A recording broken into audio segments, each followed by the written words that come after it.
to the Timberwolves. I mean, they didn't lose their last game, but they were on fire, especially since your boy been back. I mean, we talking about who won the trade. Them conversations are back up now, AJ, about who won the trade between the New York Knicks and the Minnesota Timberwolves. Because Julius Randle, I think he's 13-0 since he been back. They Well, with 13 this and most 1. recent one, right. Yeah, 13 and Yeah. 1. Sorry, they just lost the last game. But they 8-2 in their last 10 games. They've been playing well. And the question is, because we had conversations about NBA teams, can they win a championship? Shout out to the Warriors. But let's talk about not your hometown, but where you reside in Minnesota, the team you actually cover. Shout out to Scores. All right. Mm-hmm. So AJ, are the Minnesota Timberwolves championship contenders? Are they championship contenders, meaning win the West and win the NBA Finals? Mm-hmm. No, they're not championship contenders. Are they Western Conference Finals contenders? I could take it that far. That's as far as I can reach, though. That's as far. I can't reach no further than Western Conference Finals. And to the people that are watching, that watch Four Wolves Takes, last episode dropped last Wednesday. Y'all might want to check that out. I got another one coming out tomorrow. Y'all might want to check that out as well. But anyway, for the people who've been watching, right. For the people who've been watching, y'all know it, I've been up and down. Even if you watch this show, I said, man, they're going to the finals to start the season. They're halfway through when we start talking again. I was like, man, I'm off the shit, bro. It's over with. It's over with. The trade not working. It's not happening. But what I will say about them is this. It feels like they have finally found their groove and their rhythm. That's what I will say. And I think, I hate to put it like this because it's not going to sound politically correct, but I think the best thing that recently happened to them is them losing Julius Randle and Dante DiVincenzo for a period of time. Because you got a chance to see the young guys. You got Rod Dillingham out there. You got TSJ out there. You got Jalen Clark out there. You got a chance to see them young guys come in and ball and earn that trust amongst the coaching staff, where now the coach is like, all right, I might throw Jalen Clark out there, who is a dog. Not like scoring, but when it comes to all the dirty work, he is a dirty work guy. Like, he does it all. The steals, the blocks, the deflections, fast break, put good passing, open looks, he making a shot. Like, he is the do-it-all kind of Swiss Army knife coming off the bench. He young guy doing it all. I still like Rob Dillingham. I know he hasn't been getting a lot of tick lately. I think he will improve as time goes on. But I still like him as a playmaker. And a shot creator. And then TSJ, bro. Every time I see TSJ on the floor, he doing something nice, bro. Dunking on somebody, hitting open shots, getting deflections. Like, he's more of a scorer. He doing it all as well. So you got to see the young guys. You got to see Anthony Edwards kind of play rejuvenated basketball with the young guys. And like I said, you earn that trust. Now Julius Randle comes back. He not looking to play ISO ball now.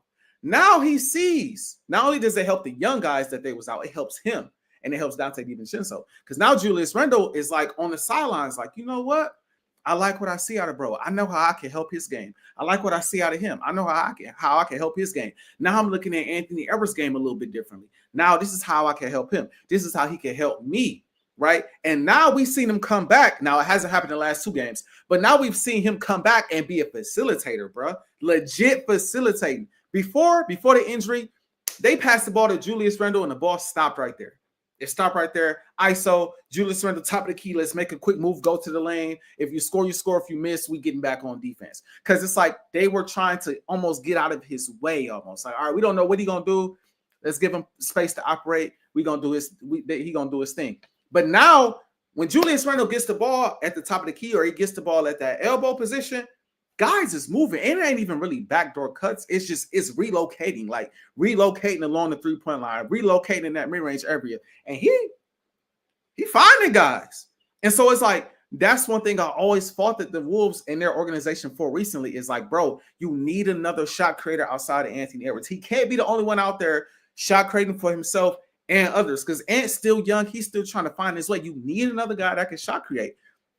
Julius Randle has stepped into that role and said, look, I'm going to score when I need to be, but I'm going to be a facilitator and get everybody involved. And that has helped them improve going that win streak. You could definitely feel the difference. And then you throw Dante DiVincenzo out there, one of the guys relocating on the 3-point line, and he money.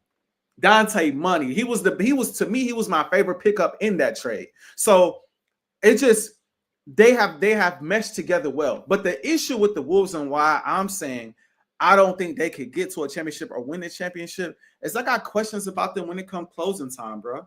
And as much as I love Anthony Edwards, bro, with the money on the line, Anthony Edwards ain't been great, bro. Anthony Edwards been turning the ball over. Anthony Edwards been going to the step back threes and missing. I ain't gonna put him out there. Y'all tune in to Four Wolves Takes. I got numbers to back up what I'm saying, but just know I ain't gonna do it here. But just know Anthony Edwards ain't been good in the clutch, bro. He's one of the worst clutch shooters in the league.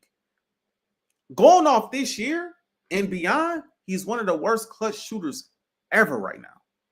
And it's crazy to say. It's crazy to think that because of the type of scorer he is. But the problem with Anthony Edwards is he took all offseason working on his three-point shot, and he come out this year shooting like he's Steph Curry. He come out this season shooting like he's Steph Curry. Granted, he's shooting well from the outside, bro. But the best part of his game is him putting pressure on the defense and getting to the free throw line, attacking, creating for others, things of that nature. It is not dribble, step back three like he's James Harden. That's not him at his best. He can do it. He's gotten to the point where he's almost perfected it, and it works. Quarters 1 through 3. Up until about 3 minutes left in the fourth, and all of a sudden they don't fall no more. And I don't know if it's because he don't have the legs anymore, or if it's just, I don't want to say he gets nervous or he chokes. I don't really think it is. I just think that like defenses kind of know what's coming, and so they kind of brace themselves for it. They get better contest up, and the shot not falling. It's not falling, and it's like the go-to move for him right now. And so I fear that we're in this ugly head in the playoffs. You got these weird losses in the regular season where they go on a run, then they lose to the Pacers or they lose to the Blazers back-to-back nights. It's like, bro, these are easy games. Y'all got one of the easiest remaining schedules in the league, and y'all will beat the good teams and then fall to the weak teams. It's like, bro, y'all got to wake up to play. Now, granted, the Pacers was hitting all kind of shots the other night. I mean, they was having an outer body experience. Obi Toppin was ridiculous. Like that was like, wow, okay, y'all got this one, right? But Anthony Edwards and the team, they had chances down the stretch and they wasn't able to close the deal. Moments in the game where a couple shots can ice the game, and Anthony Edwards step back three or turnover. The other team the Pacers get the ball, they hit some crazy three, and they right back in the game again. Like in the playoffs, bro. In the playoffs. Those moments matter. You're going to have a lot of close games. And if you remember, Joe, and I'll kick this back to you, the Wolves made it all the way to the Western Conference Finals last year. And to me, their biggest issue outside of not having another playmaker with Anthony Edwards was finishing in the fourth. They was in every game against the Mavs except for game 6.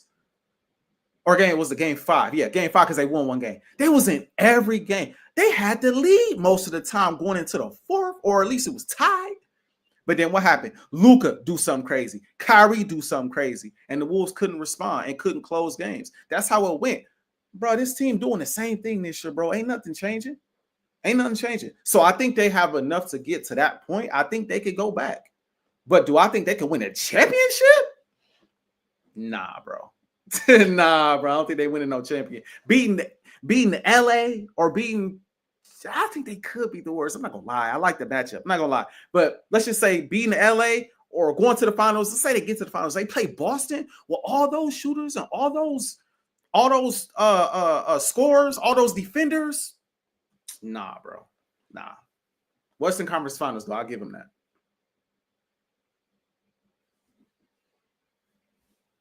You muted again. There you go. Can the Timberwolves win a championship? It depends. If they gotta play Boston, I'm gonna say flat out no. But can they get through the West and beat the Cavs? I mean, what would it take? Maybe 4 Wolves? No pun. But look though. But it's 4 Wolves. I'm serious. Number 1, Rudy Gobert. All right. In the playoffs, you know what I want to see from Rudy Gobert? AJ. He got all the defensive player of the years. You know, regular season, he's this and that. But he becomes a liability at times in the playoffs. I want to see a signature moment if he had a signature moment on the way to a title, that would like solidify his defensive player of the year.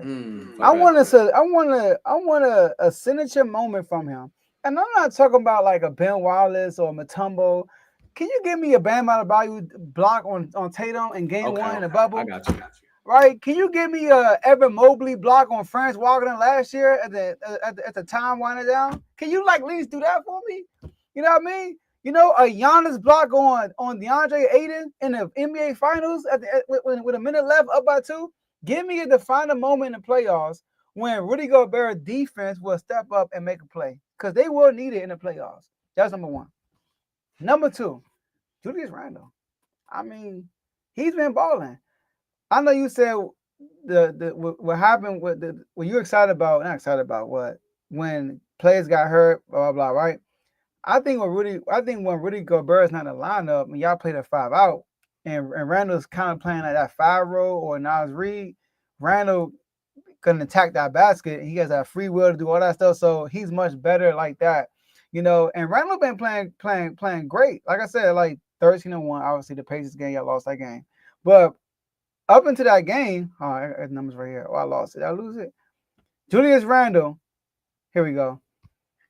When y'all were 10-0, he was averaging 18.8 points, 6.8 point rebounds, 5.5 assists. And it was funny when I saw the assist numbers. You mentioned with the trade that Randle he could facilitate the ball. And then you want to see that early on. You was like, come on, man. I thought he was going to be facilitating the ball. And then when you came in, your soliloquy, and you mentioned that he's facilitating that rock. That's true. And he's shooting over 50% in field goal range. So Julius Randle in the playoffs, what I've seen him in the past, he's downgraded. He's downgraded in the playoffs. His percentage-wise is terrible in the playoffs. We need to see Julius Randle keep that same energy, keep that same play he has in the regular season and translate it to the playoffs, right? Number 3, it's not a specific player, but you can pick one. These are the role players. Like you got guys like Mike Conley. I mean, he's not really a role player, right? But you got Reed, right? You got him. You got DiVincenzo, who's shooting crazy doing this stretch I got right now. I think he's shooting over 50% from 3, something like that. Something crazy, right? You got Nikhil Walker, right? You got Takir Alexander, who's playing well from 3 also. And then last but not least, y'all got a superstar, Anthony Edwards. And don't forget Jaden. Don't forget Jaden. My bad. Jaden McDaniels. We got Jaden McDaniels. My bad. All right. Shout out to CJ. Don't ever call my guy Jaden McDaniels. All right. But that's why you got traded to the Texans. Have fun though. But anyways, Anthony Edwards is a superstar. He is. Now, you're right. I remember everybody was talking about this LeBron stat when he missed that game winner, them 2 threes he missed. And it was like LeBron James got the worst last shots. Like since being a Laker, he has the worst percentage in last shots attempts, second worst behind Anthony Edwards. So great like that. All right. So yes, Anthony Edwards down the stretch have been bad. But one thing about him, he can, in any given night, no matter who the opponent is, he can raise his level above the opponent. He is a bona fide superstar. And we see him in the playoffs raising his level up to a different level. His game to a different level. In the regular season, he will average his measly 24, 25. We're like, Anthony Edwards, we need you to step up. And then in the playoffs, that's what he did against the Suns. He stepped up. Against the Nuggets, he literally took his game to a new level. But like you said, against the Dallas Mavericks, I want Kyrie. Gave him the business game 1. It was a wrap from there. But like you said, every game was close, right? So I do think y'all have the potential. Y'all can knock out the Warriors. It's going to be tough, but y'all can knock out OKC. Against the Nuggets, OKC, and Lakers, they 7-4. They are 7-4 against those teams, the top teams in the West. Supposedly, Lakers dropped back, but not record-wise. But when people think who's going to come out the West, Nuggets, Lakers, and OKC, they're 7-4, so they're capable of winning against those teams, especially OKC. They battle OKC no matter who's on the floor, with Randall, without Randall. So I don't think they're going to win the championship because the Celtics in a way, but if they were to meet the Cavs, they have a chance because Anthony Edwards can be the best player in that series, and they can win that series. But if it's the Celtics, they losing. But you know who I got. You know who I got. I got 2010 Kobe in my squad. SGA. Sega. You killing me with this Kobe reference, man. I gotta see it, bro. And I got the Kobe shirt on. So I gotta see it, bro. That's high praise, bro. I gotta see it, It is man. though. I'm calling it before everybody. I know when he does it, everybody gonna compare him to Kobe. Just know I said it first. I respect it. If he do it, I definitely respect it. But yeah, like we've seen Anthony Edwards raise his game multiple times in the playoffs. But one thing I will point out, and y'all know how I feel about Ant. You know how I feel. I rock with Ant. Ant is my guy. Gotta hold him accountable though. One thing I've noticed, bro, in that playoff run last year, it was easy when they was smoking cats, bro. Go back and watch the games. They was smoking Phoenix. Them games weren't close. They was smoking them guys. They was suffocating them guys on defense. Early on in the series against Denver, them games weren't close. They was suffocating Denver. Denver went down 2-0 at home. Then they came back and like, all right, in Minnesota, we got to do better. We got to figure it out. Then they start smoking Minnesota. Then Minnesota came back, one game. I believe, I can't remember if they won game 6 or lost game. I think they won game 6. They won game 6 and then got it to game 7. Now that game was a closer game, but Ant did not play. He wasn't playing well in that game. And what saved them was Cat. Cat played big in the fourth and did talk about his signature moment. Rudy Gobert with the turnaround fade. Oh my God! Rudy Gobert with the turnaround fade off the glass. I can't remember if it was off the glass or not, but he hit it with a turnaround fade, and basically like that was the game. So yeah, like I said, if I remember, they won the first game. They lost the next three. Close, right? You said what? Game 1 was close, right? I thought game 1 was close, and then they pulled away like early in the fourth. Nas Reed went crazy at the end. Was that game 1 when Nas Reed was hitting them threes? I'd have to go back. I don't remember it being real close. I had to go back and look real quick. I remember game 2, they was suffocating Denver. Like Denver couldn't move. They was stripping Jamal Murray. They was having their way with Jokic. And then they went on a 3-game win streak and they was smoking the Timberwolves. Like the Timberwolves just didn't show up to play in Minnesota. And then they came out, they won game 6 and then turned around and won game 7. But like I said, and I give them credit. If I'm not, I think it was it was one of them games at home. Ant played well, but the rest of the team around him didn't play well. But I get when it comes to the Wolves, bro, I say all that to say, when it comes to them, bro, late in games, I get nervous, bro. If it's close, I get nervous, bro, because it's like Ant is that guy, bro, but he hasn't shown me yet in his career, and I think he will get there. But Ant hasn't shown me yet, bro, that he can be a consistent closer, bro. He has not shown me that, bro. He has not shown me that. Jokic has shown me that, right? You know, guys like SGA, even though he ain't done it a ton of playoffs, SGA has shown me that he can be a closer. Like, he can be that guy. Luka has shown me he could be that guy. Definitely. You know what I'm saying? And, like, these are some of the guys you might have to go through SGA in a tight game. And granted, you have been playing them well in the regular season, but the regular season and the playoffs. Phoenix was smoking the Timberwolves last year. They swept the Timberwolves in the regular season last year. They came back and got swept in the playoffs in the same year. Yeah. So the playoffs in the regular season, especially in the NBA, is different. So there have been some close games with OKC or some good games with OKC that they pulled off. But getting those wins in the playoffs is going to be tough. You see LA, I mean, Bron has struggled, as you mentioned, with closing games, but now you got Luka over there, and Luka playing like Luka.